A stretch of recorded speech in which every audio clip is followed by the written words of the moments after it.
Good day, students. Come with me as we solve these GC past questions. Question number 1 says, a uniform wooden plank 2 meters long has a weight of 200 Newton. So when you said it is uniform here, it means I have a diagram like this. And in the question, it said it is 2 meters long, meaning that from here down to this ending is 2 meters. Then it said it has a weight of 200 Newton. Now, the weight of any uniform plank or uniform meter rule or uniform object is usually at the center of gravity, which at this point is at 1 meter. So at 1 meters, I have 200 Newton. So 200 Newton. This is the weight of this particular wooden plank resting at the center of gravity. Then he said it is pivoted on a knife edge at a point 0.4 meters away from one end. So let's say it is from this end. It means I have my pivot here.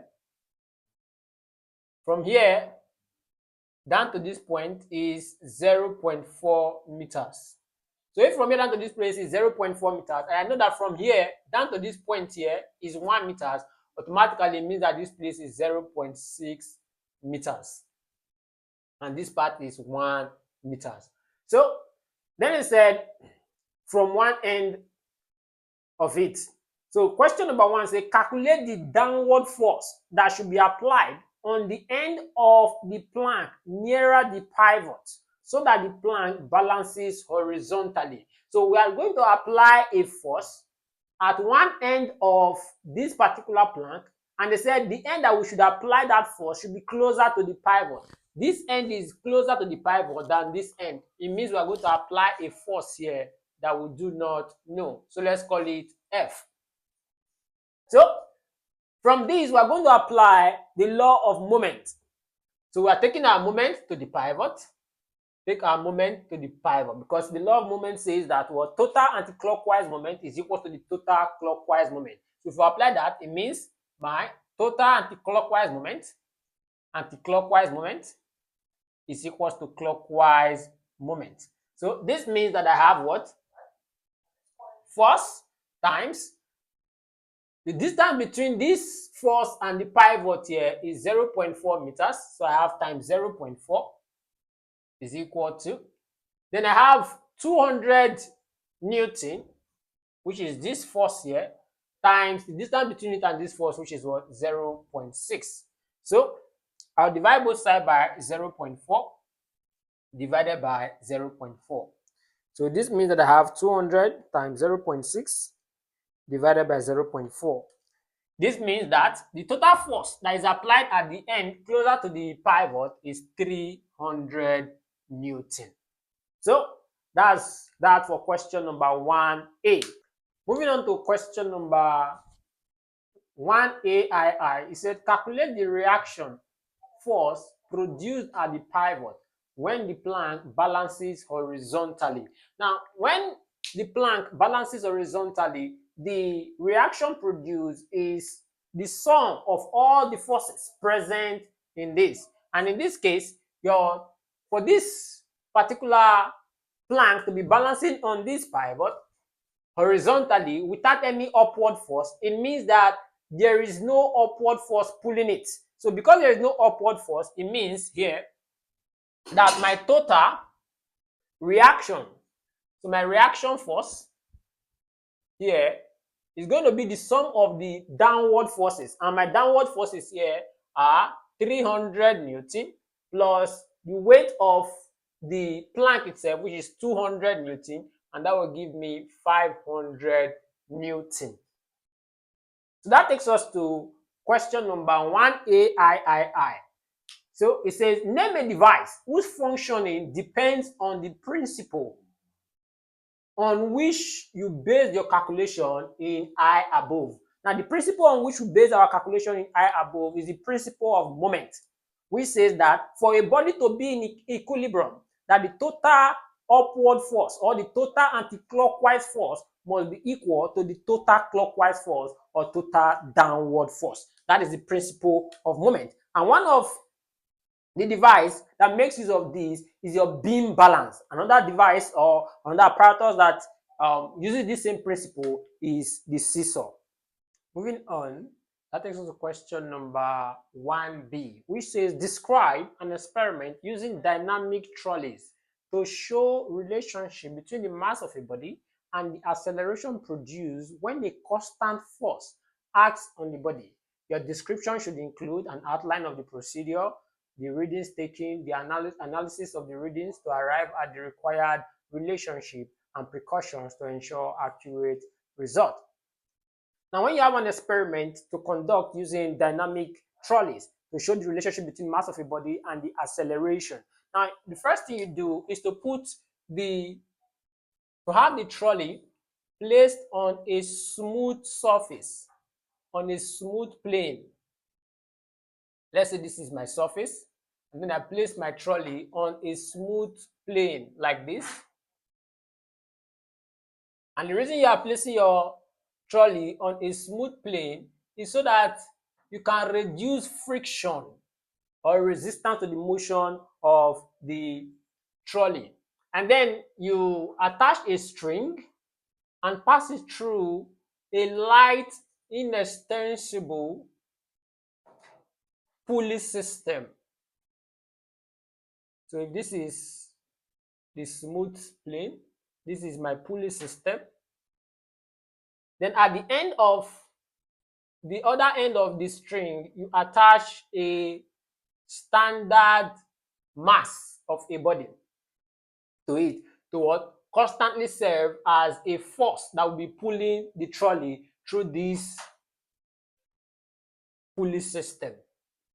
So this is the trolley, and this is our mass here, and this is the pulley system.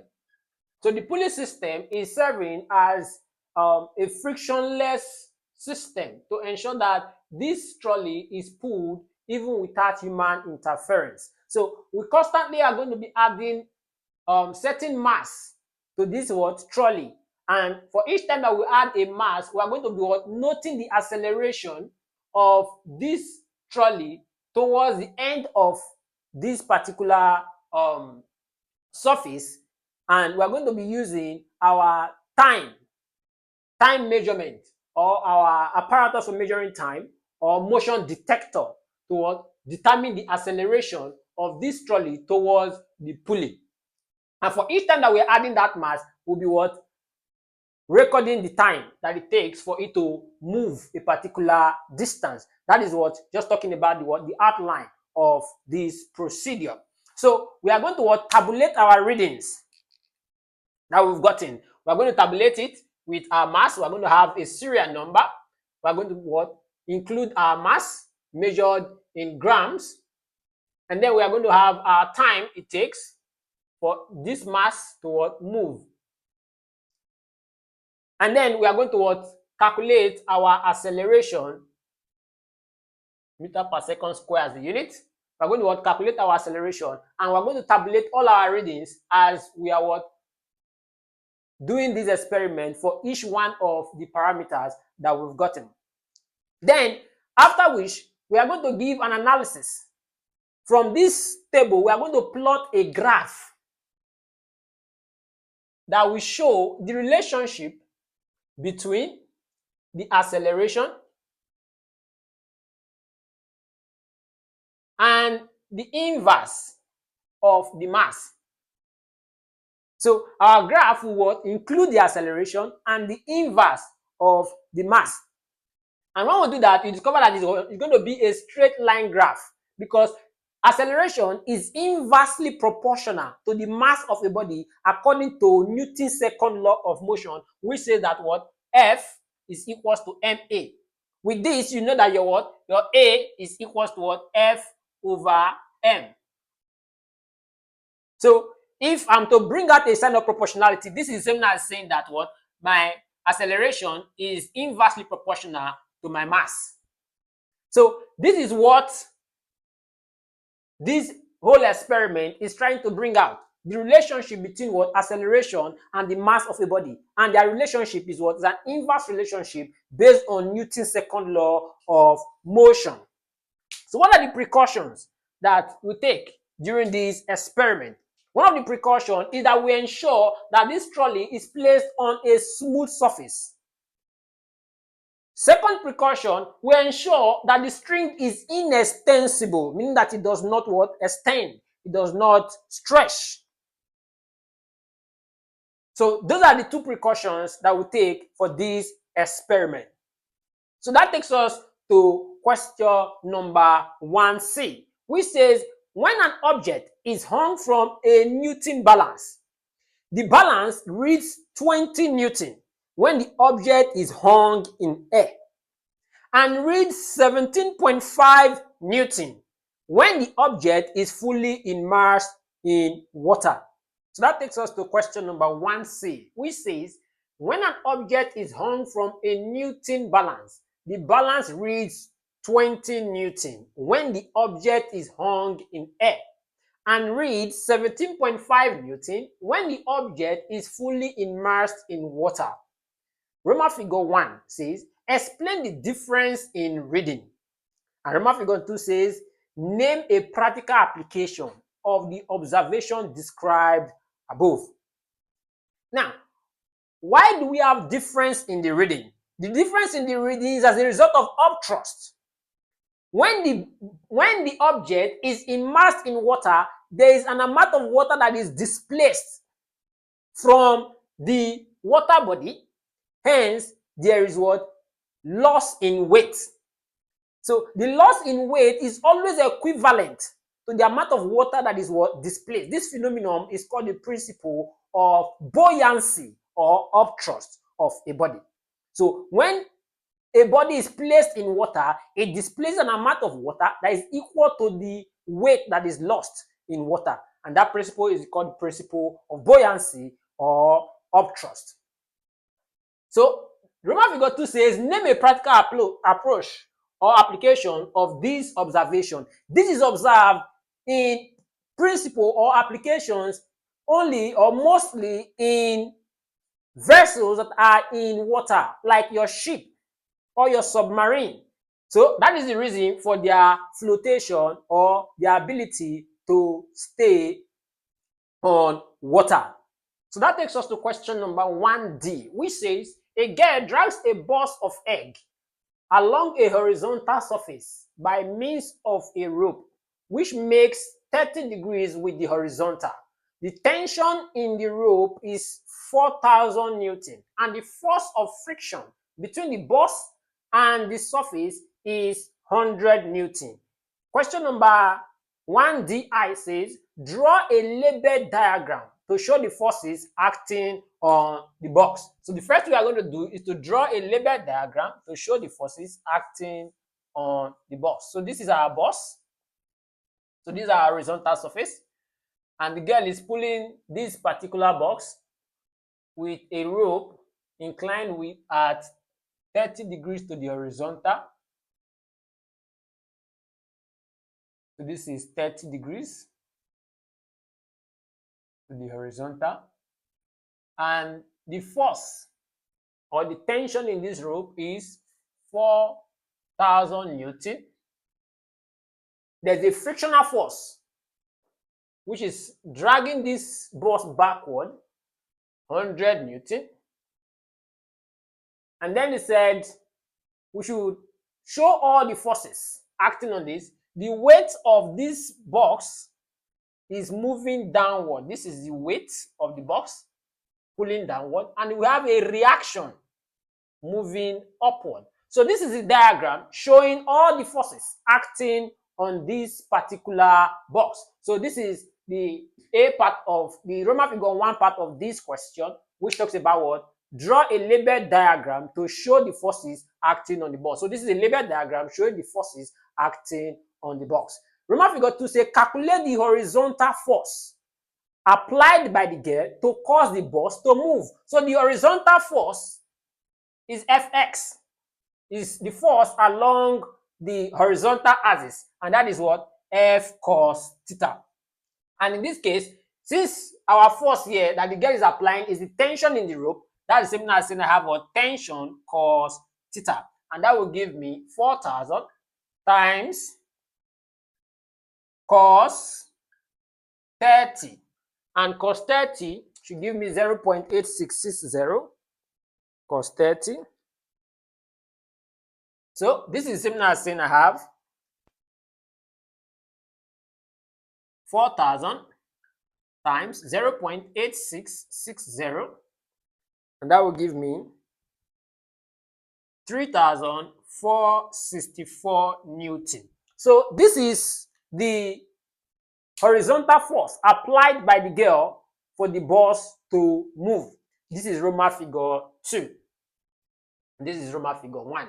Roman figure 3 says, what is the magnitude of the resultant force on the box if the girl pulled it with a uniform speed?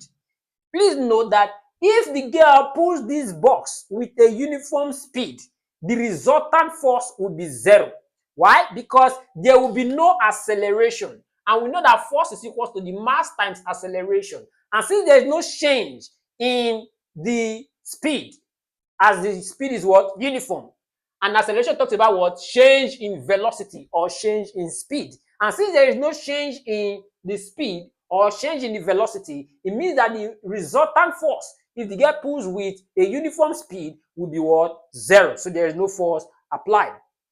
So Roman figure 4 says, state and explain why it was necessary for the girl to pack the eggs in cotton before pulling the box as described above. Now, the reason why it is necessary to pack the eggs in cotton is so that the cotton can serve as a cushion for the eggs to prevent it breaking when there is a sudden pull by the girl on the box, as the cotton is absorbing some of the external forces that will affect the egg. So it is serving as cushion. It is cushioning the effect of other forces, as we have in cars, where we have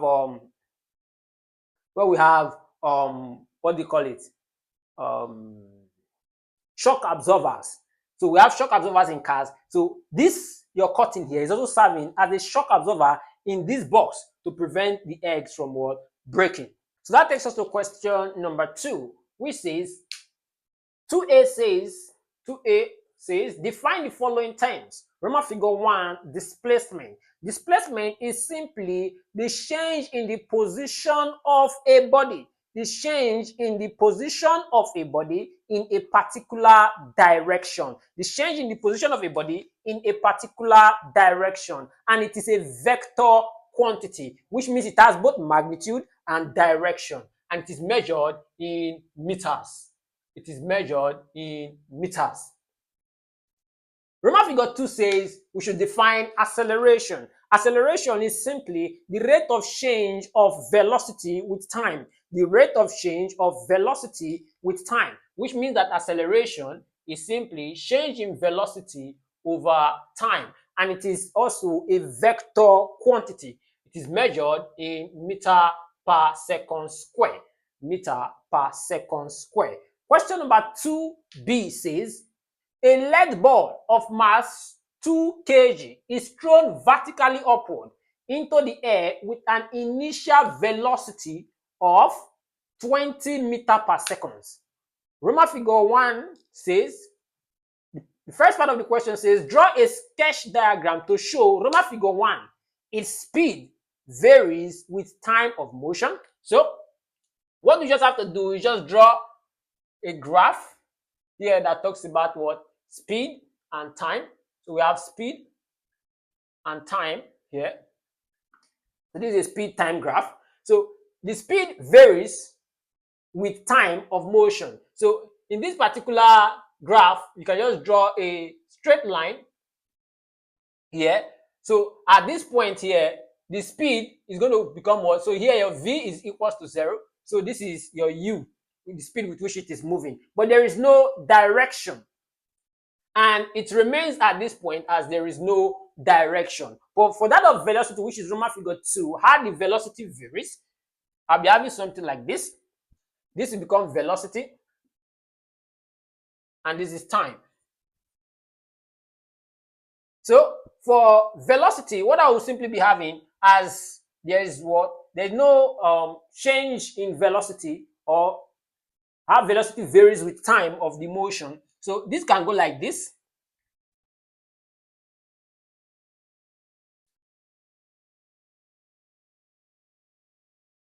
So at this point here, the velocity here,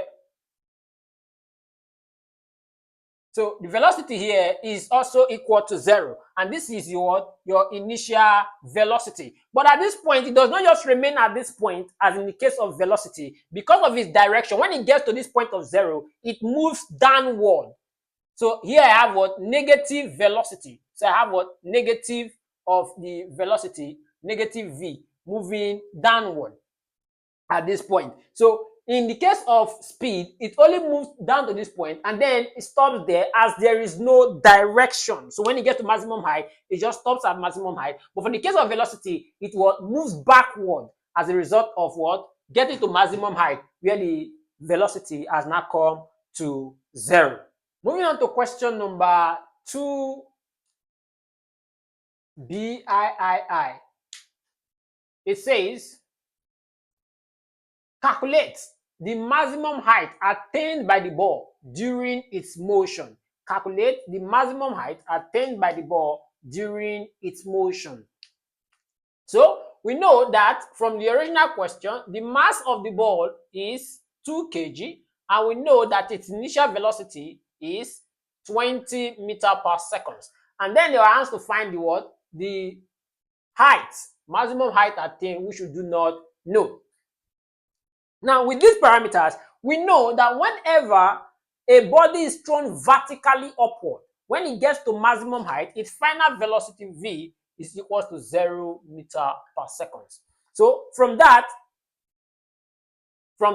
we can tell that since v is equal to 0 meters per second and this ball is thrown vertically upward, the equation of motion that we'll be using is saying that v squared is equal to u squared plus or minus 2gh. But because this ball was thrown vertically upward, it is going against gravity. So I'm going to be using what? Minus, which means I'll be having v squared is equal to u squared minus 2gh. So this can be rewritten to say that my what? H is equal to u squared minus v squared over 2g. But since my v is 0, you can simply write it to mean that I have what? U squared over 2g. So it means therefore that my h is equal to, my u is what? 20. So I have 20 squared divided by 2 times 10, which means that my h is equal to 400 divided by 20, which means that my h is equal to 20 meters. So that is the height for Roman figure 3 III in this question. Roman figure 4 IV says, calculate the total time of motion of the ball. Calculate the total time of motion of the ball. So for our Roman figure 4, we're looking for the total time of motion of the ball. And we know that the time it takes the ball to get to maximum height, T, is equals to U over G. So if the time it takes the ball to get to maximum height is U over G, this simply means that my time it takes the ball to get to maximum height is 20 divided by 10, which means that the time it takes the ball to get to maximum height is 2 seconds. And my total time of motion of the ball is equals to 2t. This means that I have what? 2 times 2, and that will give me 4 seconds. So Roman figure 5 says, calculate or state any assumption made in your calculation in Roman figure 3 and Roman figure 4 above. Now, one of the assumptions that we made in our calculation is that first, that our acceleration due to gravity is constant. That is an assumption that we made in our calculation. Another assumption that we made in our calculation is that the body is moving upward. That is another assumption that we made in our calculation. So moving on to question number 3, it says, 3A says, A hot liquid is contained in a closed dish. Roman figure 1. Name two methods by which it loses heat. So the two methods by which this particular hot liquid will lose heat are conduction and radiation. Conduction and radiation. These are the two methods. These two methods are what? Methods of what? Heat transfer. Roman figure 2 says, briefly explain how each method occurs. Now for the first one, which is what? Conduction. The hot liquid will be losing heat to the container as a result of what? Contact with the container. As conduction involves what? Contact. So the container is going to absorb some of the heat present in the what? Hot liquid. Hereby, the hot liquid would have lost heat to the container. And the container in turn will lose heat to the surrounding. So the process by which that container loses some of its heat to the surrounding, that is what? Radiation. So the container is losing heat, it will absorb some of the heat also back from the hot liquid and lose it again to the what? Environment or to the surrounding. So that is how this particular hot liquid is going to be losing heat by radiation and also by conduction. Question number 3b says, what do you understand by each of the following statements? What do you understand by each of the following statements? Roman figure 1. The specific heat capacity of water is 4,200 joules per kilogram per Kelvin. This statement simply means that 4,200 joules of heat is required to raise the temperature of 1 kilogram of water by what? 1 Kelvin. I repeat, it simply says that what? 4,200 joules of heat is required to raise the temperature of 1 kilogram of water by 1 Kelvin. So that is what the first statement in Roman figure 1 is saying. Roman figure 2 says, what do you understand by the statement? The specific latent heat of fusion of ice is 335,000 joules per kilogram. So what this statement is simply saying is that I need 335,000 joules of heat to convert ice to water without a change in temperature. I need 335,000 joules of heat to convert ice to water without a change in temperature. So Roman figure 3 says, name one practical application of water. One of the ways we use water as coolant in car engines. So we use it as coolant in car engines due to its high specific heat capacity. The Roman figure 4, one practical application of ice. We use ice for cooling soft drinks and foods for occasions due to its what? High specific latent heat. Due to its high specific latent heat. So it is used as what? Cooling agent for drinks. That takes us to question number 3b, which says a hill is inclined at 30 degrees. So our angle of inclination is 30 degrees to the horizontal. A car of mass 4,000 kilograms. So our mass is 4,000 kilograms. Is driven from the foot to the top of the hill at a steady speed of 5 meters per second. So our velocity is 5 meters per second. Against a constant frictional force of 800 Newton. So our frictional force is 800 Newton.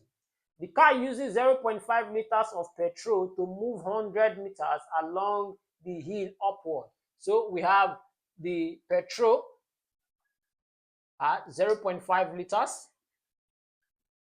And then we have the distance as 100 meters along the hill upward. Then they said 1 liter of petrol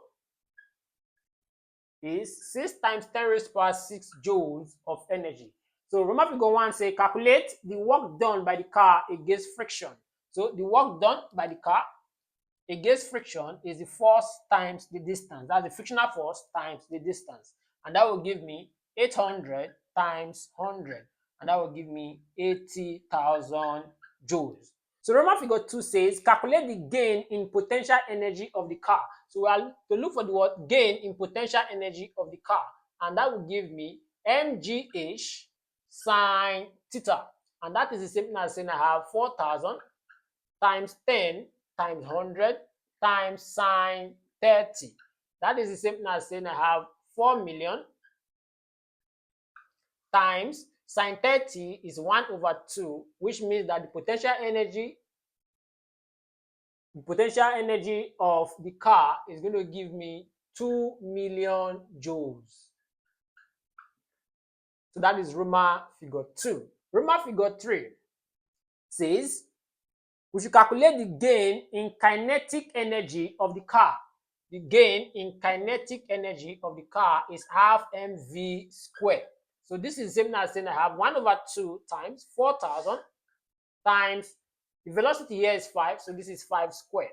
And this will give me 2,000 times 25.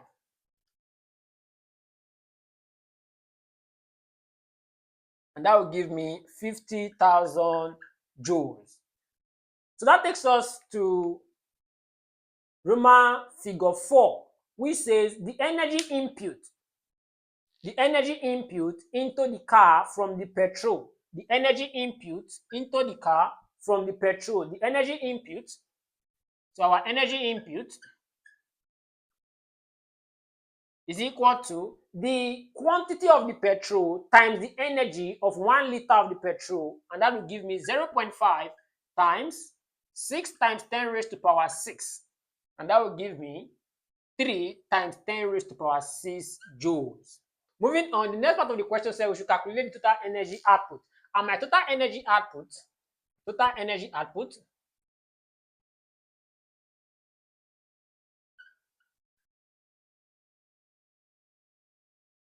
is equal to your potential energy plus your kinetic energy plus your work done against friction. So when you add all of this together, so this will give me 2 million plus this will give me 50,000 plus 80,000. So when you add all of this together, it will give you your total energy output. That's 2 million plus 50,000 plus 80,000. That will give me 213. So 2,130,000 joules. So that is the answer for what? Roman figure 5. So Roman figure 6 says we should calculate the what? Efficiency of the car. And we know that efficiency, for Roman figure 6, efficiency is output energy over input energy times 100 over 1. And my input energy is the amount of energy that was supplied by the 0.5 liters of petrol. So we know therefore that since my total energy output is, so this is 2,130,000 divided by 3 million times 100 over 1. So this will cancel this, 0 will cancel 0, this 2 0 will cancel out, this 2 0. It means I have 213 divided by 3. So that will give me 71%. So that is the answer for question number 3C, Roman figure 6. So that takes us to question number 3D. Question number 3D says a ball dropped from a height of 6 meters rebounds to a height of 4.5 meters after hitting the floor. Roman figure 1 says state the energy changes which takes place from when it is dropped to just before it hits the ground. Now, when the ball is dropped, it possesses potential energy, and just before it hits the ground, it is what? Transformed to kinetic energy. So it is moving from potential energy to kinetic energy. The Roman figure 2 say, why is the rebound height less than the initial height of 6.0 meters? Now, when the ball hits the ground, some of the energy of the ball will be lost to heat, will be lost to sound, and will be lost to deformation. As the ball hits the ground, some of it will be lost to heat, some will be lost to sound, and some will be lost to deformation. Hence, the height has reduced to 4.5 meters. So we've come to the end of today's class. If you have any question, drop it in the comment section. Don't forget to subscribe and turn on your notification button so that you'll be notified when we drop other videos.